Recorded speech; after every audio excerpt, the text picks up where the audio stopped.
Simple ഡിപ്പി കിച്ചണിലേക്ക് സ്വാഗതം. ഇന്ന് നമുക്ക് മജ്ബൂസ് ഉണ്ടാക്കാം.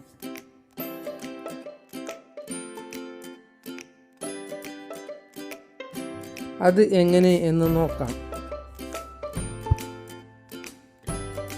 ഞാൻ എടുത്തത് 3 കപ്പ് കോഹിനൂർ ബസ്മതി റൈസാണ്.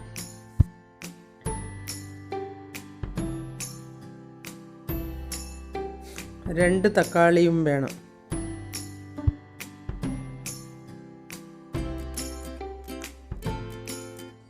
ഒരു കിലോ ചിക്കൻ എടുത്ത് ഇങ്ങനെ വരകൾ ഇട്ട് കൊടുത്ത് വയ്ക്കാം. ഇങ്ങനെ വരഞ്ഞു കൊടുക്കുന്നത് മസാല ഇതിൻ്റെ ഉള്ളിൽ കയറാൻ വേണ്ടിയാണ്.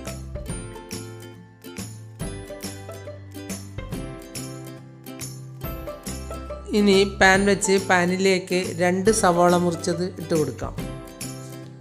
അല്ലെങ്കിൽ ഒരു വലിയ സവാള മുറിച്ചത് ഇട്ടാലും മതി.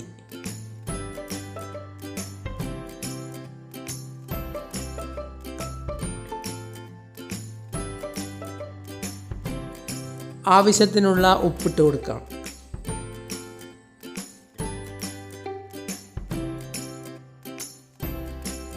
ഇതൊന്ന് വഴറ്റിയെടുക്കാം.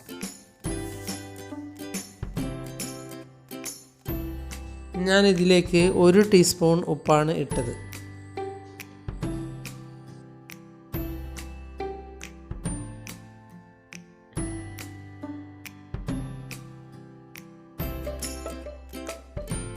ഇതൊന്ന് നല്ലതുപോലെ വഴറ്റി കൊടുക്കാം.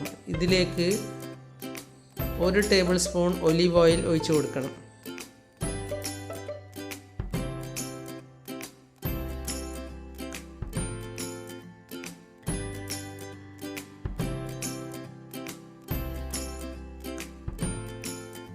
ഒലീവ് ഓയിൽ ഇല്ലെങ്കിൽ സൺഫ്ലവർ ഓയിൽ എടുത്താലും മതി.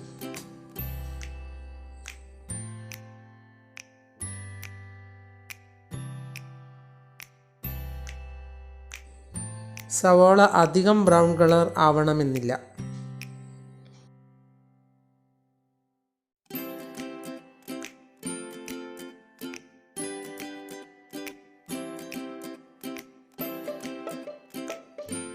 ഇത് നല്ലതുപോലെ വഴറ്റിയാൽ മതി.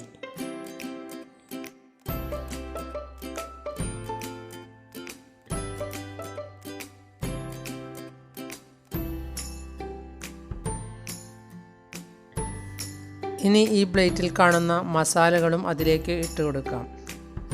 നാരങ്ങ ഒന്ന് മുറിച്ച ശേഷം ഇട്ട് കൊടുക്കാം. എന്നാലാണ് നാരങ്ങയുടെ സ്വാദ് അതിലേക്ക് ചേരുക.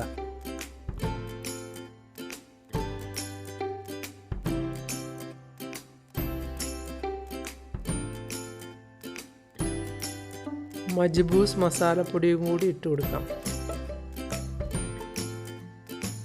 ഇനി ഇതിലേക്ക് 3 പച്ചമുളക് മുറിച്ചതും 1 തക്കാളി മുറിച്ചതും ഇട്ട് കൊടുക്കാം. ഇനി 1 തക്കാളി അരച്ചത് കൂടി ഒഴിച്ചു കൊടുക്കാം. തക്കാളി അരക്കുമ്പോൾ ചൂടുവെള്ളത്തിലിട്ട് അതിൻ്റെ തൊലി കളഞ്ഞ ശേഷമാണ് അരക്കേണ്ടത്.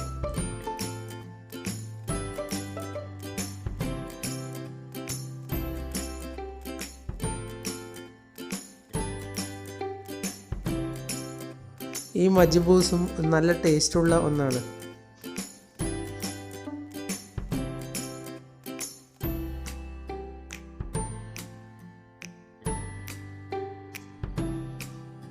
ഈ മസാലയൊന്ന് നല്ലതുപോലെ ആയി വന്നാൽ ഇതിലേക്ക് ചിക്കൻ ഇട്ട് കൊടുക്കാം.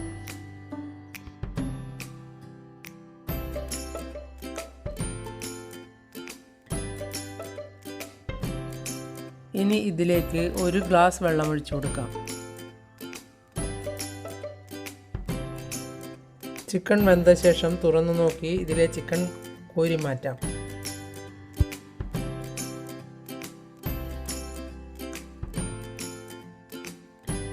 ചിക്കൻ പകുതി വെന്താൽ മതി.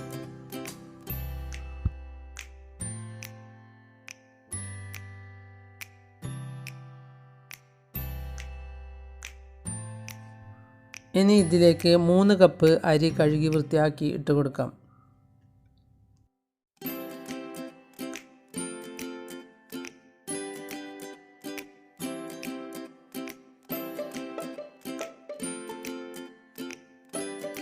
അരി ഇട്ട് കൊടുക്കേണ്ടത് നല്ലപോലെ കഴുകിയ ശേഷം അരമണിക്കൂർ നേരം കുതിർത്തിയ അരിയാണ് ഇട്ട് കൊടുക്കേണ്ടത്.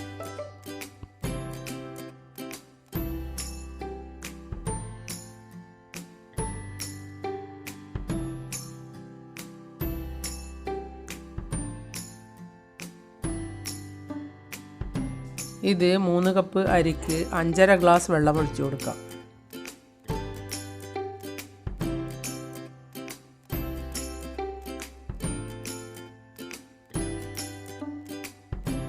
ഇനി ഇതൊന്ന് മൂടി വെച്ച് വേവിച്ചെടുക്കാം.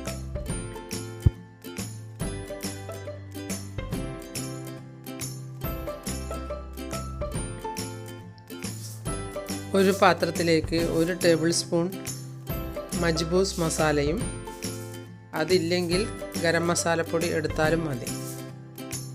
കുറച്ച് ഉപ്പുമിട്ട് ചിക്കനിൽ ചേർത്ത് ഫ്രൈ ചെയ്തെടുക്കാം.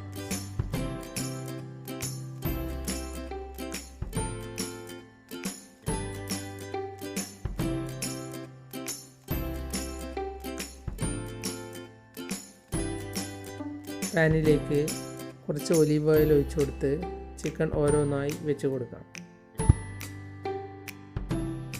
ഇനി ഇതൊന്ന് ഇളക്കിയ ശേഷം മാറ്റി വെച്ച ചിക്കൻ ഇതിലിട്ട് മസാല ഒന്നുകൂടി ചേർത്ത ശേഷം ഫ്രൈ ചെയ്തെടുക്കാം.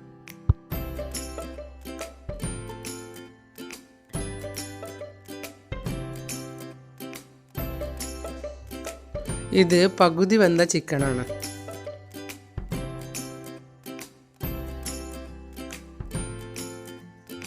ഇനി നല്ലതുപോലെ ഫ്രൈ ചെയ്തെടുക്കാം.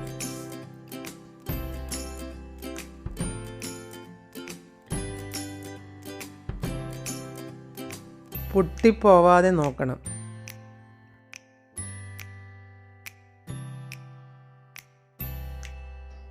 ഷാലോ ഫ്രൈ ചെയ്താൽ മതി.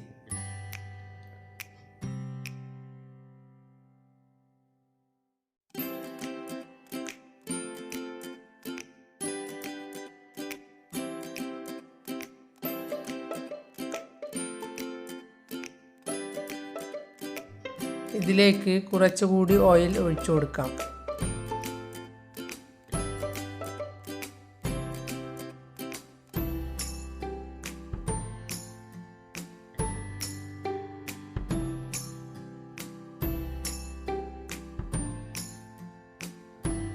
ചിക്കൻ റെഡിയായി.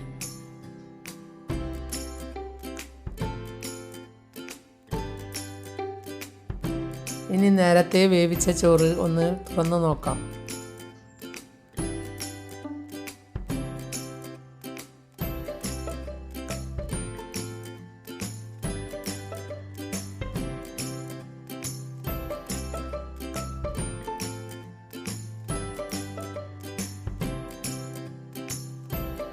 ചോറ് റെഡിയായിട്ടുണ്ട്. ഇനി ഇതിൻ്റെ മുകളിൽ ഫ്രൈ ചെയ്ത ചിക്കൻ വെച്ച് കൊടുക്കാം.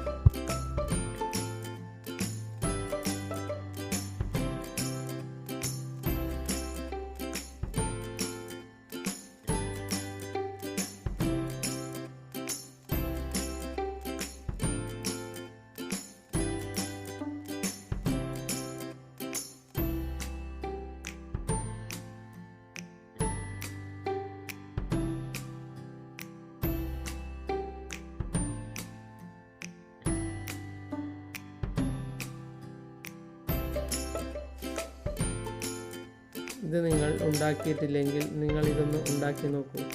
സൂപ്പർ ടേസ്റ്റാണ്.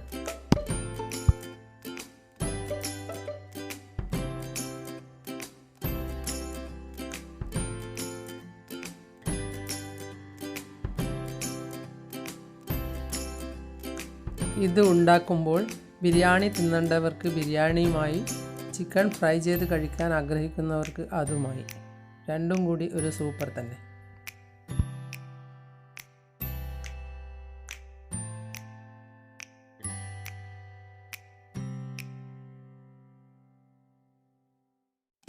നിങ്ങൾ എൻ്റെ ചാനൽ സബ്സ്ക്രൈബ് ചെയ്തില്ലെങ്കിൽ സബ്സ്ക്രൈബ് ചെയ്യുക. ഞാൻ ഇടുന്ന പുതിയ വീഡിയോകൾ കാണാൻ ബെൽ ഐക്കൺ അമർത്തുക. എല്ലാവർക്കും എൻ്റെ വീഡിയോ ഇഷ്ടപ്പെട്ടെങ്കിൽ ലൈക്ക് ചെയ്യുക. കൂട്ടുകാരുമായി ഷെയർ ചെയ്യുക.